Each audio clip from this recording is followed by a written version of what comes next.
quiero compartirles esta palabra que tiene que ver con lo que estamos viviendo. El mundo entero está celebrando Pascua, está celebrando Resurrección, está celebrando Semana Santa. Esta Semana Santa que consta de estos 3 días que recordamos, rememoramos el sacrificio, la muerte de Cristo, pero también su resurrección que ha venido a darnos vida. Y yo quiero ahora hablarte acerca de esto, pero buscando algo mucho más profunda que solamente la cruz. Ya la cruz representa para nosotros, es el símbolo del sacrificio de Cristo, ese sacrificio necesario para que todos nosotros fuéramos limpios del pecado y de la muerte, se fuera la maldición. Dice la Biblia que allí fueron colgadas las enfermedades, las maldiciones, y nosotros fuimos libres a partir de esa cruz. Pero luego al resucitar Jesús, en su resurrección nosotros alcanzamos también vida y vida eterna. Pero si ya es grande la salvación a través de la cruz, si ya es grande a través de este sacrificio que vino a hacer Jesús por la humanidad y por amor a todos nosotros, yo quiero contarles que en la cruz y detrás de la cruz hay mucho más que solo salvación y vida eterna. Ya de por sí salvación y vida eterna es decir muchísimo. Pero yo quiero invitarte a pensar en esto que está más allá de la cruz, que está representado en la persona de Jesús. Y me refiero a lo siguiente, y es la palabra que quiero compartir contigo hoy día. Las personas alrededor de Jesús. Las personas alrededor de Jesús y por lo tanto las personas alrededor de la cruz. Quiero hacerte pensar por todas aquellas personas que fueron tocadas por Jesús o que estuvieron alrededor de Jesús, porque estas personas de alguna manera nos representan. Cada una de las personas que quiero nombrar para ti nos representan de una u otra forma. Hay tantas personas alcanzadas por Jesús que si nosotros nos ponemos a analizar la Biblia, vamos a encontrarnos con una infinidad de personas distintas, con vivencias, con experiencias totalmente distintas unas de otras. Pero no tengo el tiempo de repasar tantas. Yo seleccioné algunas que creo nos representarán. Acompáñenme, por favor. Yo pensé en al menos 7 personas o personalidades que nos van a representar con esto de que Jesús tocó personas. Cuando digo personas, hablo de gente de carne y hueso como nosotros, que vive y experimenta las mismas cosas. Jesús se cruzó con el primero que quiero nombrar, el profesional. ¿Qué cosa? El profesional. Este profesional, ¿saben ustedes? Era un médico. Así como en la antigüedad lo es hoy también, ser médico de alguna manera es tener un estatus, tener un reconocimiento, una seguridad financiera, un reconocimiento intelectual, una connotación en la sociedad distinta. No es lo mismo decir obrero que decir ser médico. Y no estoy ni menoscabando a nadie ni menospreciando. Solamente quiero llamar la atención de esta persona que estuvo cerca de Jesús, este médico llamado Lucas, que fue parte de los discípulos, de los apóstoles que él llamó a estar con él. A ver, Lucas, al ser médico, no tenía necesidad de dinero, porque ustedes saben que un médico, como ahora, lo era también en esa época, ganaba mucho dinero. Como lo sabemos, la misma Biblia nos cuenta. ¿Se acuerdan de la mujer del flujo de sangre? Dice la Biblia que ella gastó mucho dinero en médicos para tratar de sanarse. O sea que la medicina siempre ha tenido un costo alto. Estoy hoy en una tierra donde la medicina es cara, ¿sí o no? Uno invierte mucho en los médicos y en cualquier parte del mundo. Bueno, uno diría entonces que este profesional no tenía problemas de dinero, ya lo tenía resuelto. Tampoco tenía problemas de educación, porque para ser médico tuvo que instruirse y tuvo que estudiar, tuvo que dedicar mucho. Pero él carecía de propósito, o sea, la profesión que tenía, lo que había estudiado, aún los recursos que podría haber tenido en su mano, no le daban valor ni sentido ni significado, sino hasta que llegó la persona de Jesús y le dio un sentido profundo, porque hasta ese momento probablemente Lucas, el médico, tenía una vida probablemente como cualquier médico, así tranquila, reconocimiento, dinero, estatus, pero vacía de contenido y carente de propósito. Entonces en Cristo Él comenzó a certificar realmente lo que valía. Él estuvo allí cerca de Jesús y no fue en vano. Fíjate que este profesional que tenía la formación médica, y esto me van a entender muchos que tienen formación profesional, es tanto los años que estudian la profesión a la que se dedican que ellos piensan en torno a esa profesión. O sea, si usted, por ejemplo, le hace un comentario a un contador, el contador va a sacar cuentas o va a hacer cálculos, va a hacer proyecciones, porque como está formado de esa manera, es imposible que no sea así. Me ha pasado con profesionales, por ejemplo, odontólogos, dentistas. Es tanto la profesión que tienen y que han desarrollado que cuando, por ejemplo, hablan contigo, te miran la dentadura, ¿verdad? Y te estudian y sacan conclusión de qué es lo que hay que hacer, de qué es lo que no hay que hacer, porque han sido tan influenciados por aquello que estudiaron, lo que es su profesión, que es inevitable. Le pasa al psicólogo, que estudió tanto que cuando te está mirando, uno no sabe si te está escuchando o te está analizando, ¿verdad? Porque la profesión a veces ya los atraviesa por tanto tiempo que comienzan a pensar en base a lo que estudiaron. Bueno, Lucas, el médico, era médico cuando comienza a seguir a Jesús y cuando está al lado de Jesús. ¿Sabe lo que pasa? Que cuando Lucas veía una sanidad, porque recordemos que Jesús hizo muchísimas sanidades portentosas, adivinen cuál era el análisis de Lucas. Lucas era el encargado seguramente de certificar la enfermedad que tenía esa persona antes y certificar la sanidad del después. No me cabe duda porque era médico, o sea, era inevitable, su formación médica le hacía certificar la gravedad de la enfermedad, pero también certificar la necesidad o la sanidad de esa persona posterior a la sanidad. Entonces, la formación que él tenía en las manos del Señor fue significada de una manera especial. Al ser una persona con una formación científica, con una formación más docta, estaba obligado a investigar, estaba obligado a ser metódico. ¿Por qué creen ustedes que el Señor lo tomó? Porque Lucas sería precisamente el autor de uno de los evangelios que más se preocupa en los detalles.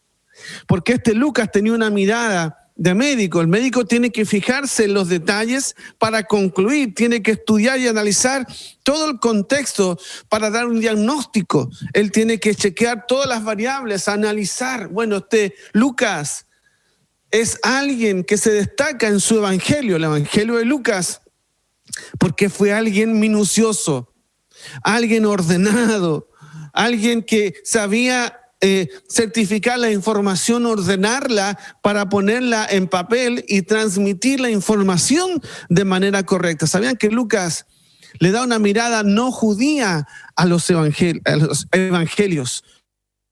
Porque muchos, entre esos nosotros, teníamos que creer, sin necesidad de haber nacido siendo judío, como este Lucas que viene a traernos la frescura del evangelio en términos contundentes, ordenados, pero también a una mirada de aquellos que no fueran judíos. Este Lucas fue significativo no solo porque escribe Lucas, sino que además él fue el encargado, el comisionado de ir más allá de solamente lo que fue Lucas. Déjame leerte un pasaje que da testimonio de lo que te digo. Lucas, en el capítulo 1, versículo 3, dice lo siguiente: me ha parecido también a mí, está hablando Lucas, después de haber investigado, bien científico, bien ordenadito, ¿ves?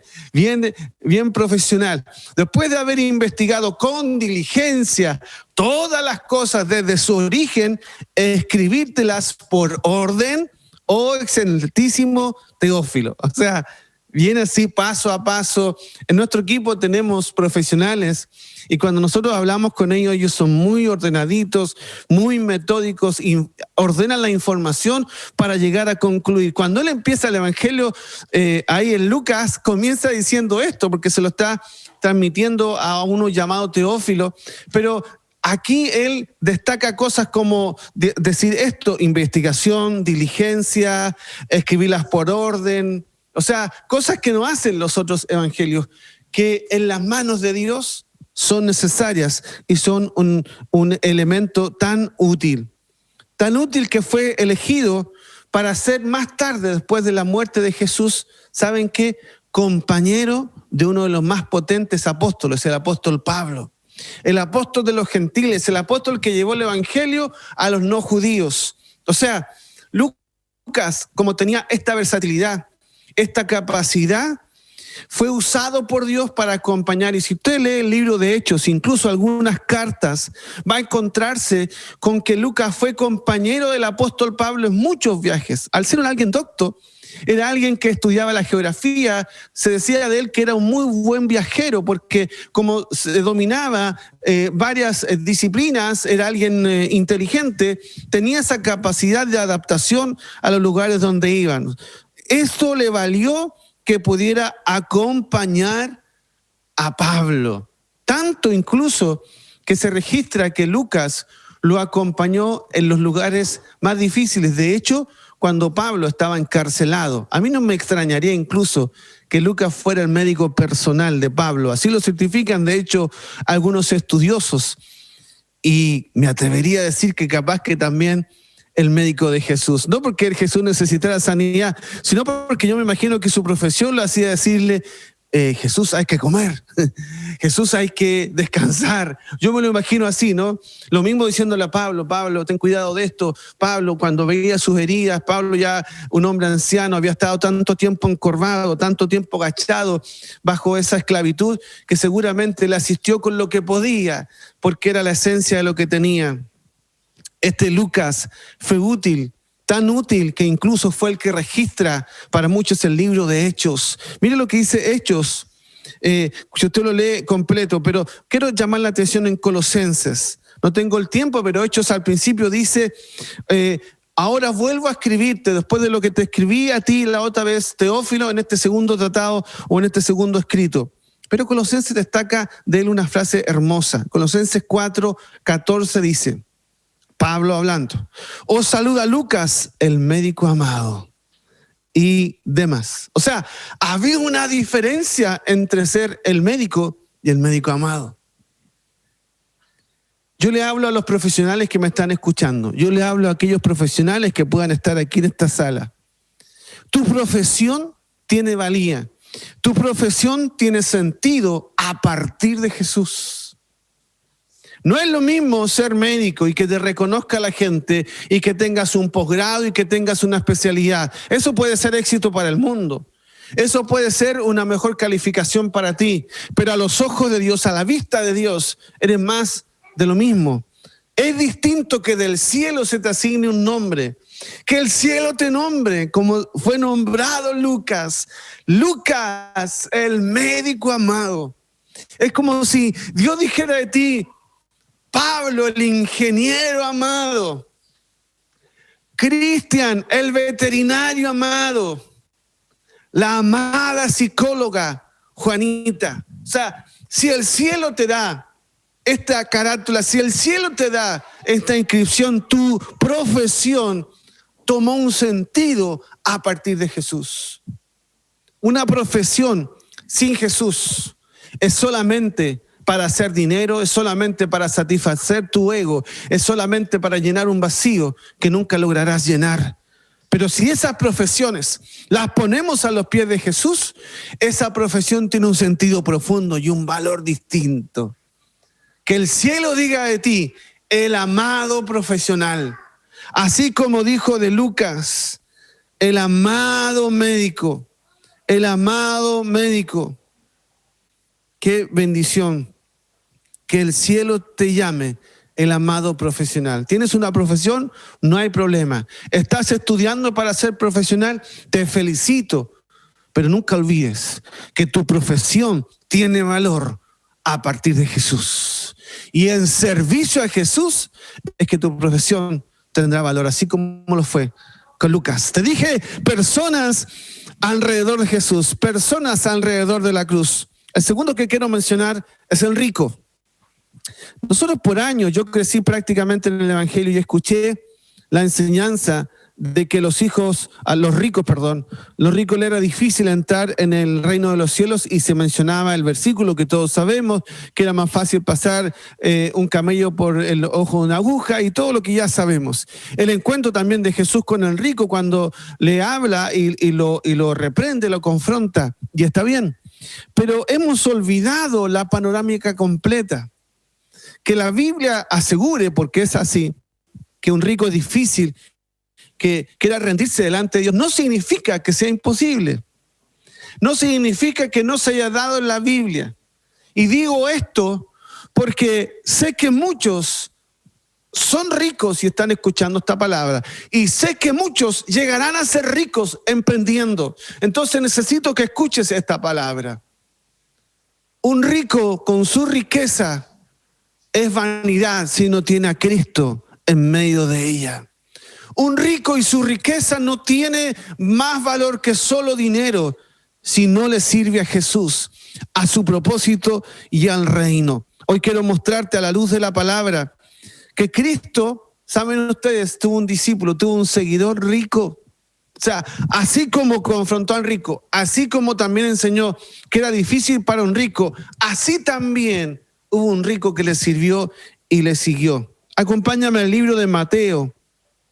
En el capítulo 27, versos 57 al 60, dice: cuando llegó la noche, vino un hombre rico de Arimatea, llamado José, que también había sido discípulo de Jesús. ¿Había puesto atención usted en esto?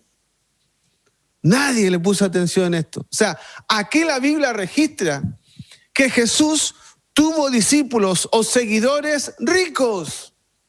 Así que cuidado con demonizar, cuidado con endemoniar a los ricos. No te equivoques, porque tanto el pobre como el rico necesitan de Jesús. Tanto el pobre como el rico necesitan de Jesús. Lo mismo que necesita el pobre de Jesús, lo necesita el rico de Jesús. Y la misma oportunidad que el pobre tiene de conocer a Jesús, lo tiene el rico. En este caso, un rico llamado José de Arimatea. Este fue a Pilato y pidió el cuerpo de Jesús. Entonces Pilato mandó que se le diese el cuerpo. Y tomando José el cuerpo, lo envolvió en una sábana limpia y lo puso en su sepulcro nuevo, que había labrado en la peña. Y después de hacer rodar una gran piedra a la entrada del sepulcro, se fue. Déjame llamarte la atención. ¿De qué vale un rico a partir de Jesús? Un rico vale a partir de Jesús cuando fue capaz de poner, así como el profesional, su profesión al servicio del reino, así un rico debe poner sus riquezas al servicio del reino. José de Arimatea lo entendió, lo sabía.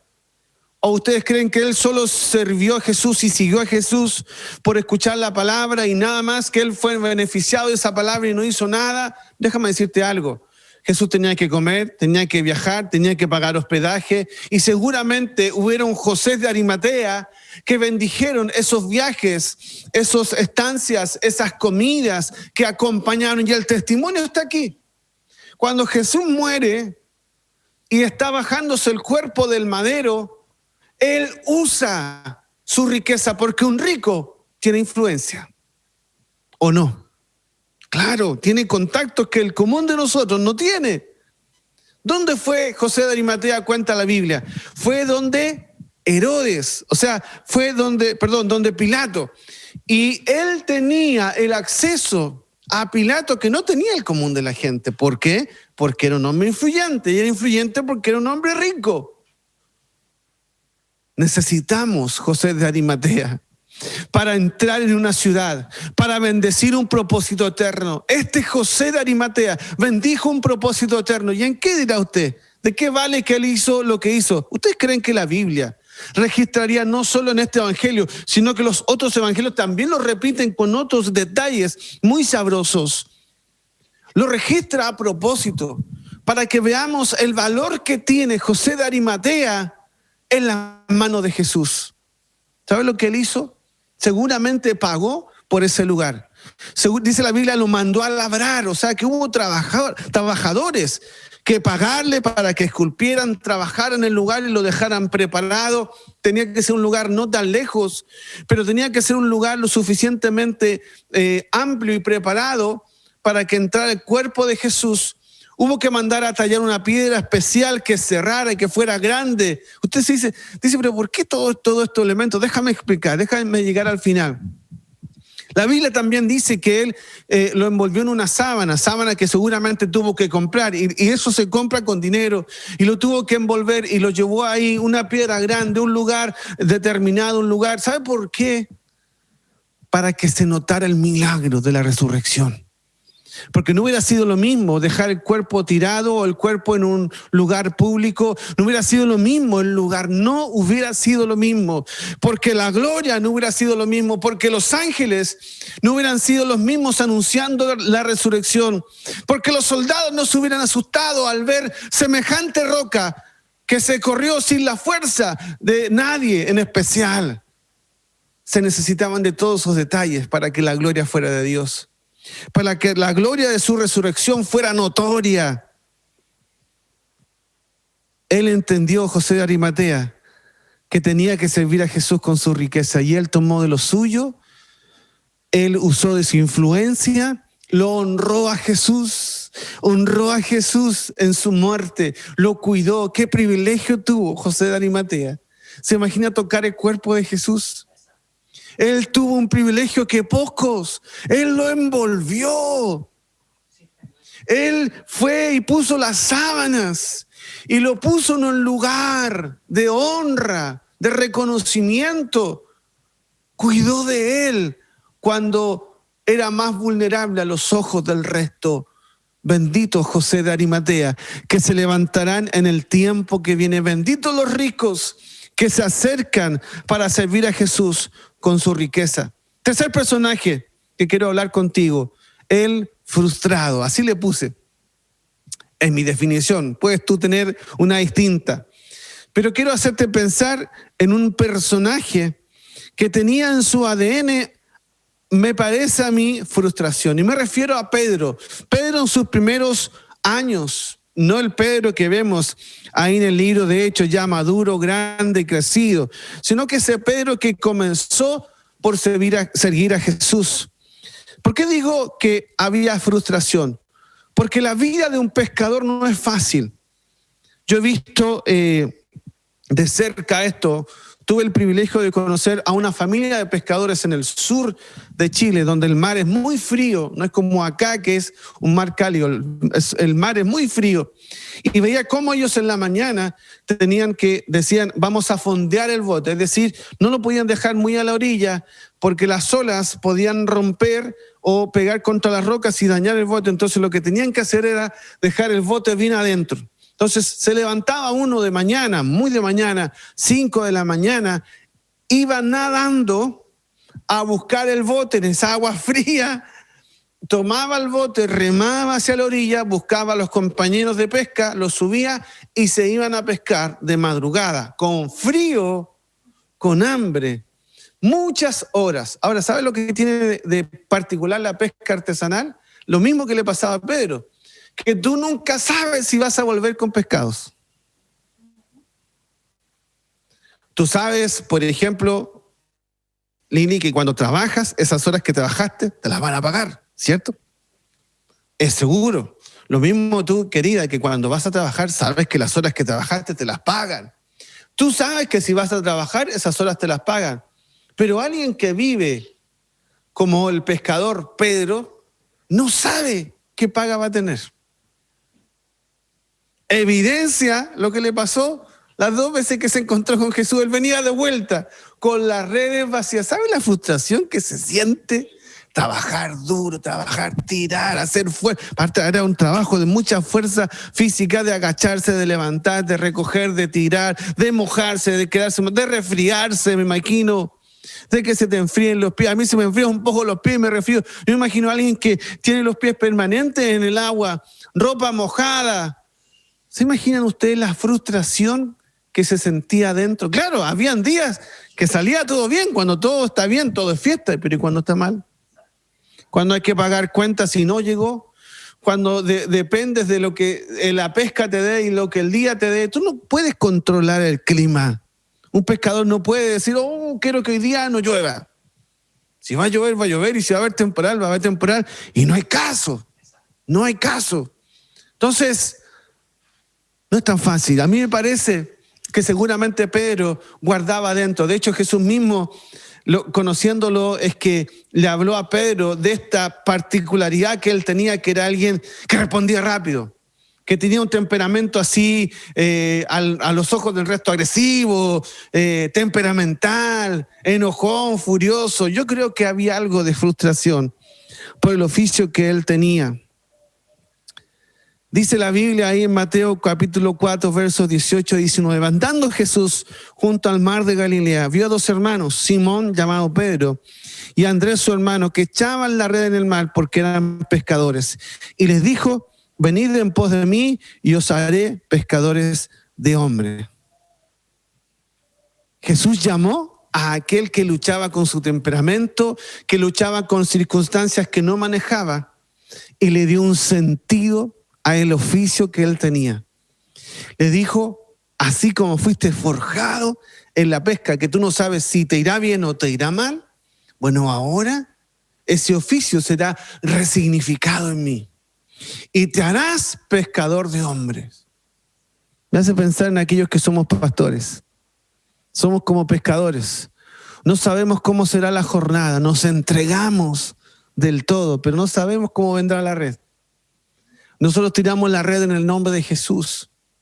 Pedro ya venía de pasar un trato, de pasar circunstancias, de no tener nada en la red y seguir adelante intentándolo.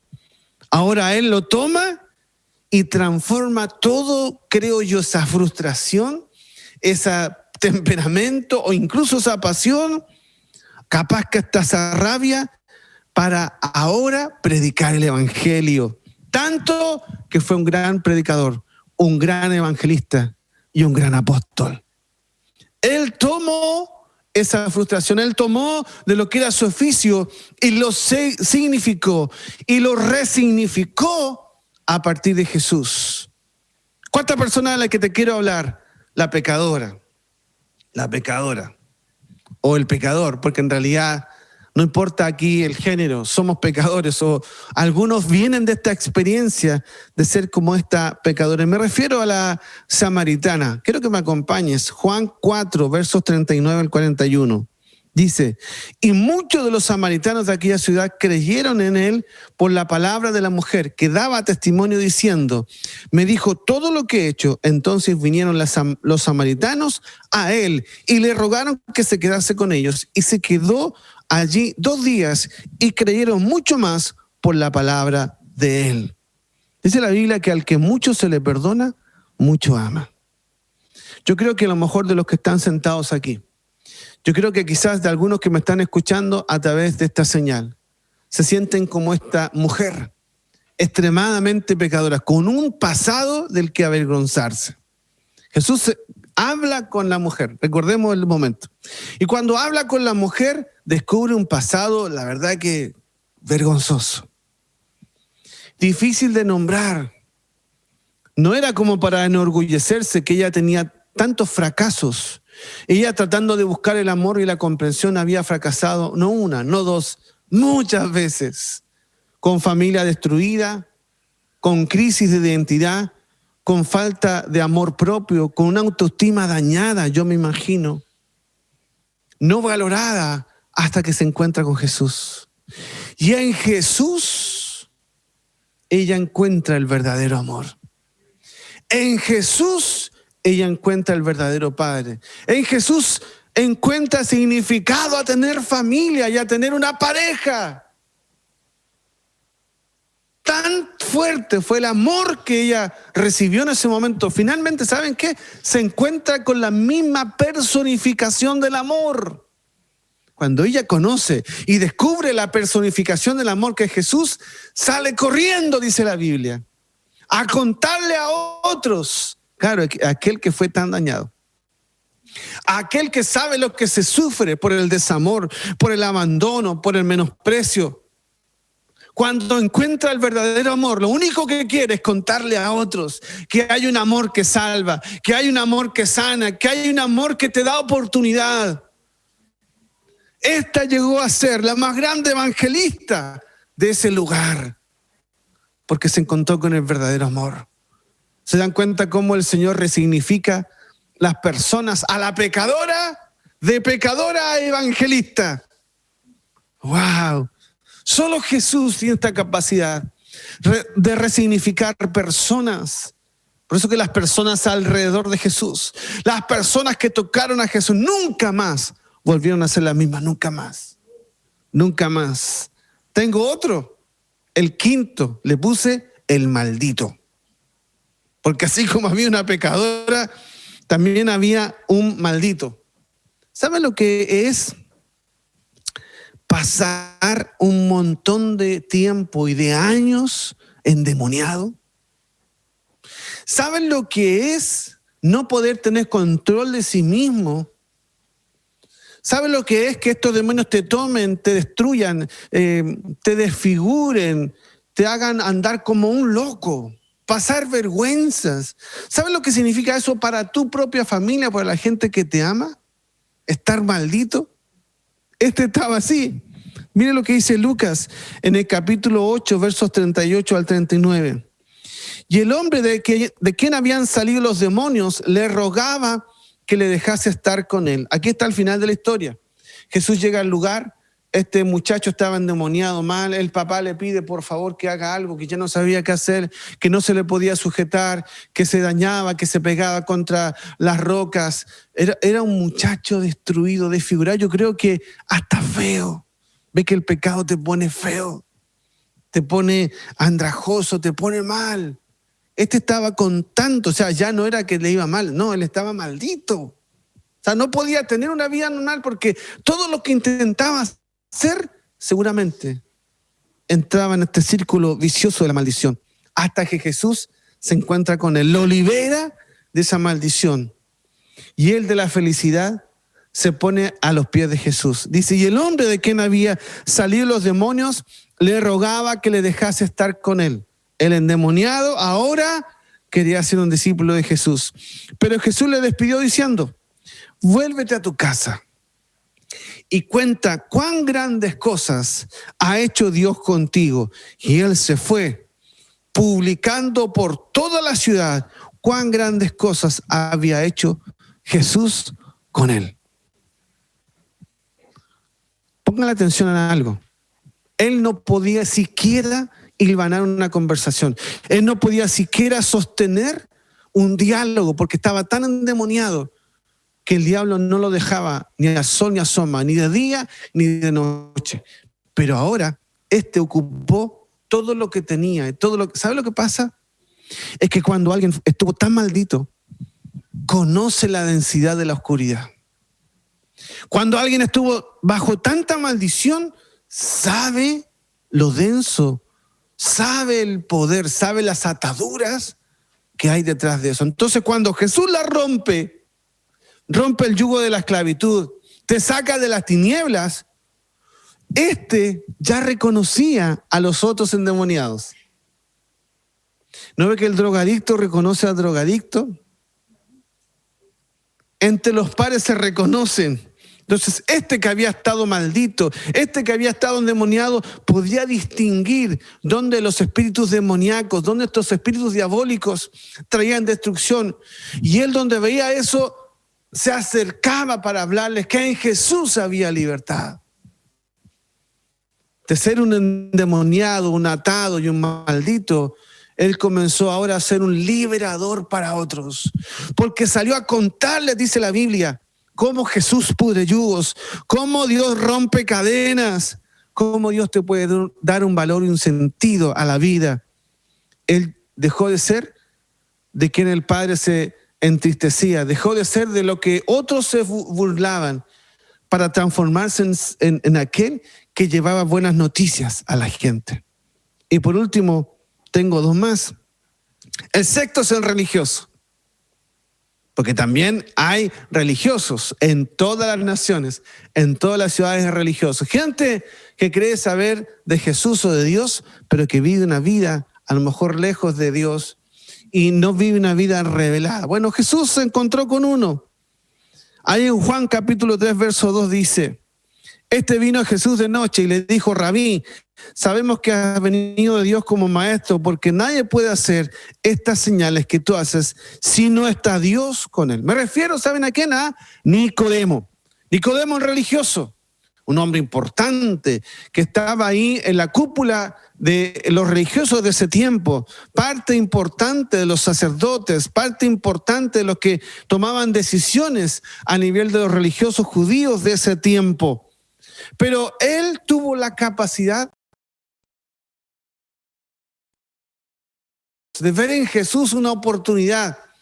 Y hizo un ejercicio que pocos hacen. El ejercicio de reconocer. Él con humildad fue donde Jesús. Con humildad buscó y con humildad reconoció que él tenía algo que él no. O sea, él hablaba de Dios, él contaba y enseñaba de Dios, pero no lo vivía. Y se dio cuenta que Jesús vivía lo que hablaba. Por eso que le dice, nadie puede negar las cosas que Dios hace por tu mano. ¿Qué tengo que hacer yo?, le pregunta a Nicodemo. Él hizo un gran acto de humildad. El religioso tuvo oportunidad de revelación a partir de Jesús. Y yo estoy seguro que cuando él se encontró con Jesús, él le comenzó a contar a otros religiosos de cómo su vida había cambiado a partir de esa experiencia al conversar con Jesús. Un religioso se rodea de religiosos. Yo te dije que un igual busca a sus iguales. Que una persona busca a aquellos que tienen afinidad. Seguramente él tenía amigos religiosos y no me cabe duda que después de encontrarse con Jesús, él le comenzó a contar a otros de cómo esa experiencia con Jesús había cambiado toda su perspectiva de Dios. De nada te sirve ser un religioso que sabe y que asistió a alguna iglesia si no has tenido una experiencia que te atraviese, que te cambie la vida para siempre. Fue significada su vida, porque él siguió haciendo las funciones que tenía y siendo el que era, pero ahora resignificado a partir de Jesús.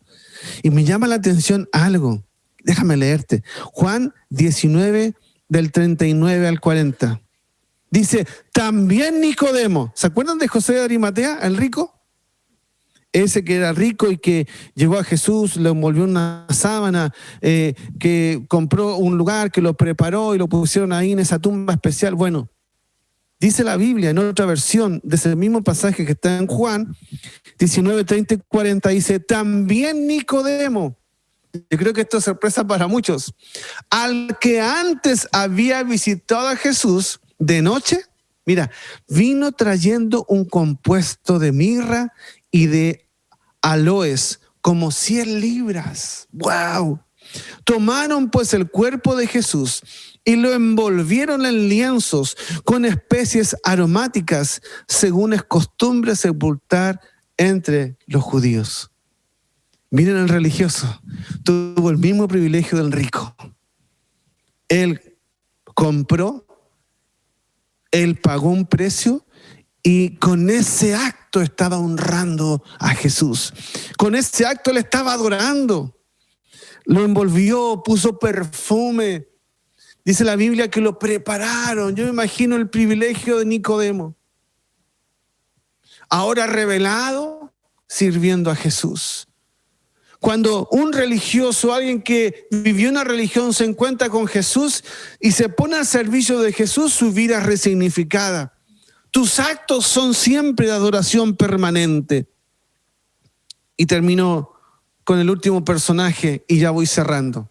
El militar. Todos tenemos militares en nuestras naciones. A algunos les molesta, a otros no. Uno tiene una opinión, otros otra opinión. Pero yo no quiero hacerte pensar en una cuestión política porque no es lo que me interesa. sino quiero hacerte pensar en las personas, en las diferentes personas que se encontraron con Jesús. Hubo un militar en el cuerpo del ejército romano. Recuerden que los romanos eran un imperio. O sea, no es la democracia de hoy día. Y por lo tanto, a los ojos de muchos, no eran muy bien vistos. Porque los militares representaban de alguna manera el castigo, la opresión. Por más que ellos solo eran mandados, pero al fin y al cabo representaban algo incómodo. Pero dice la Biblia lo siguiente en Mateo capítulo 8, versos 6 al 10. Y diciendo, Señor, mi criado está postrado en casa, paralítico, gravemente atormentado. Este militar sabía, la Biblia lo llama el centurión, sabía que Jesús estaba cerca.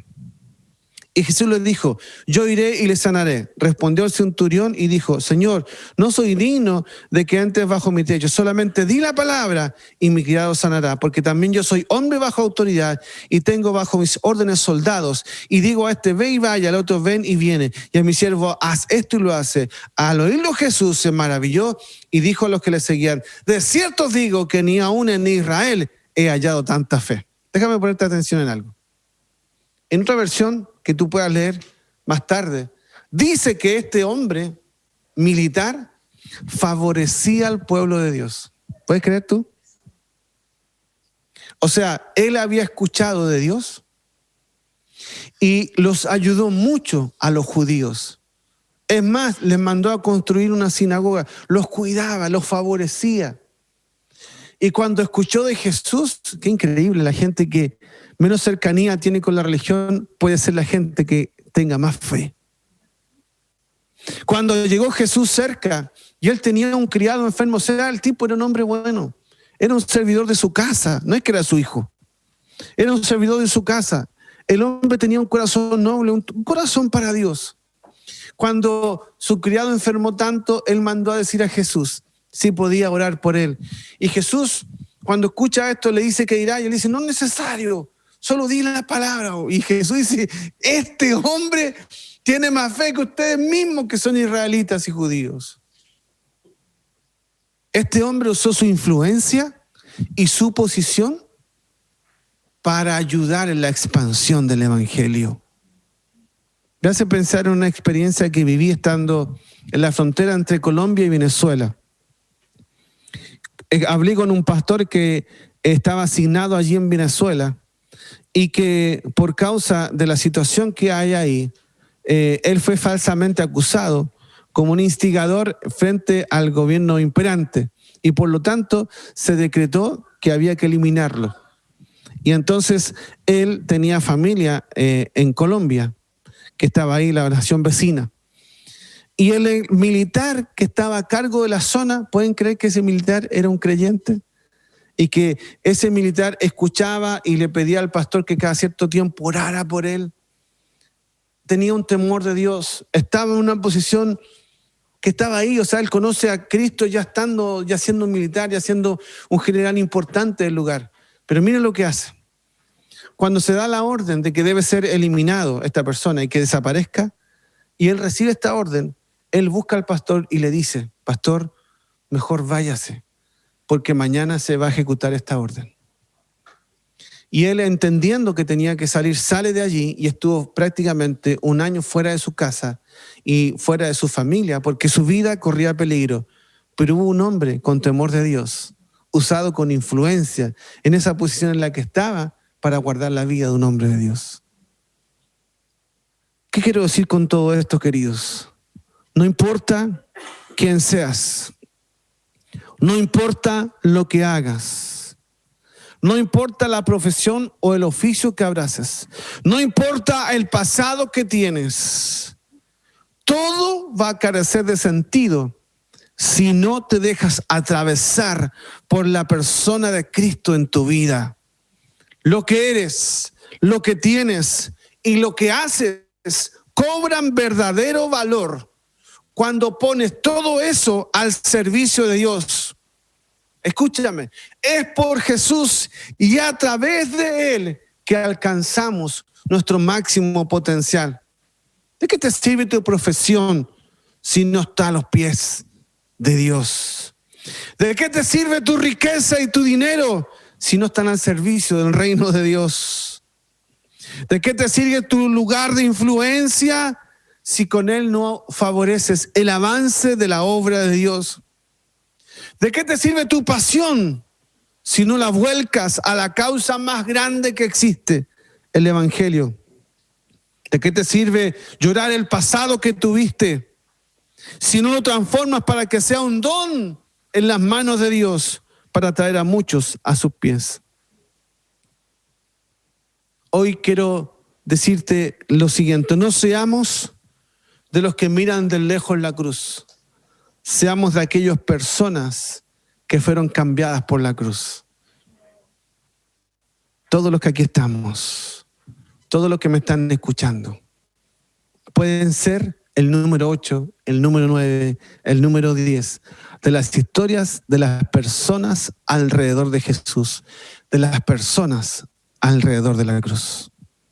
Quiero orar por ti antes de terminar y ministrar tu vida. Padre, en el nombre de Jesús, hoy invoco tu nombre, porque esta palabra nos hace pensar que sin ti carecemos de sentido, que lo que somos, que lo que tenemos, que lo que forjamos en nuestra vida no tiene valor si no lo ponemos a tus pies. ¿De qué sirve seguir llorando el pasado o lamentando lo que fuimos si eso no es transformado por ti en un don que te sirva y te honre? Señor, queremos ser de esa lista de aquellas personas alrededor de ti. Queremos ser de aquella lista de personas alrededor de la cruz, transformadas por esa cruz. Señor, míranos hoy y atiende a nuestra oración. Yo quiero invitar a todos los que me están escuchando a que en un acto de fe le entreguen lo que son a Jesús. ¿Te parece? ¿Eres profesional? Hoy en tu oración vas a entregar tu profesión al servicio de Cristo como lo hizo Lucas. ¿Eres un emprendedor? ¿Eres alguien que trabaja para ser un pilar económico? Vas a entregar tu riqueza, así como José de Arimatea, al servicio de Jesús. ¿Eres alguien de influencia? Entonces vas a entregar esa influencia, ese lugar de posicionamiento que tienes para servir en el engrandecimiento de la obra de Dios. ¿Eres un religioso que vivió antes experiencias distintas? Hoy es el momento de que te encuentres con la más grande experiencia, que es la cruz de Cristo, su sacrificio, su resurrección. ¿Eres de aquellos que tienen un pasado vergonzoso? Este es el momento de poner tu pasado en las manos del Señor. ¿Eres de aquellos contados como malditos? Hoy es el día que te pongas en las manos de Dios y te transformes en un gran evangelista. ¿Eres de aquellos que tiene cosas de las que avergonzarse?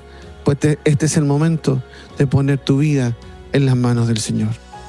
Quiero que tengamos una oración. Y si tú vas a poner tu vida en las manos del Señor, haz conmigo un acto simbólico. Puede ser así, levantando una mano donde estás. Si estás en tu casa,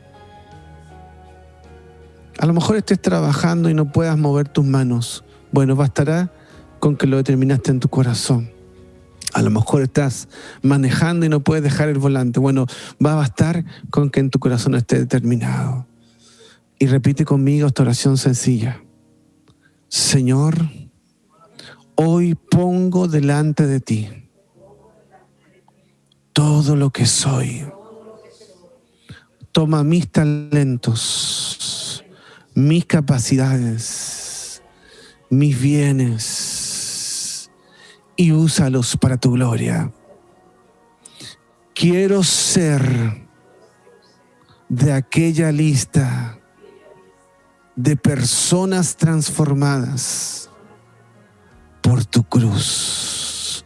En el nombre de Jesús. En el nombre de Jesús.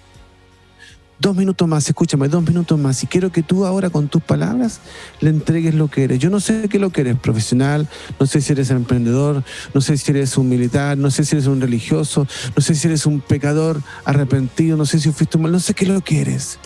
Pero quiero regalarte mientras comienza a sonar la adoración ahí del piano, quiero que comiences a regalar, a poner delante de Dios lo que eres, ¿te parece? En tus palabras. Recuerda lo que eres y vas a decir tu nombre. Yo fulano de tal, yo tal y cual. Pongo esto delante de ti, a tu servicio, Señor. Comienza a hacerlo ahora, por favor. Comienza a hacerlo ahora. Vamos. El Señor está escuchando esa oración.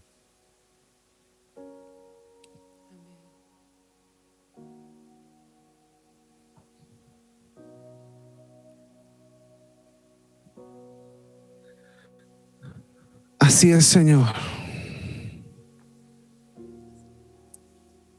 Gracias. Gracias, Señor, por este tiempo.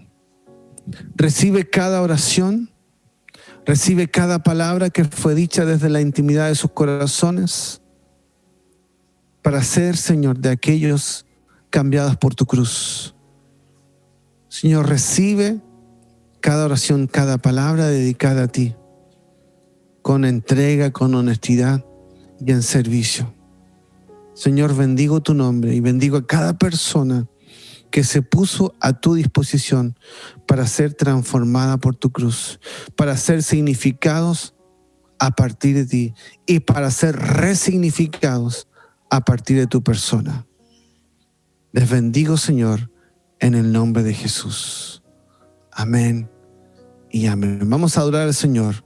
Quiero que nos acompañes y dejo a las pastoras en este tiempo de adoración y también con la última parte de esta reunión.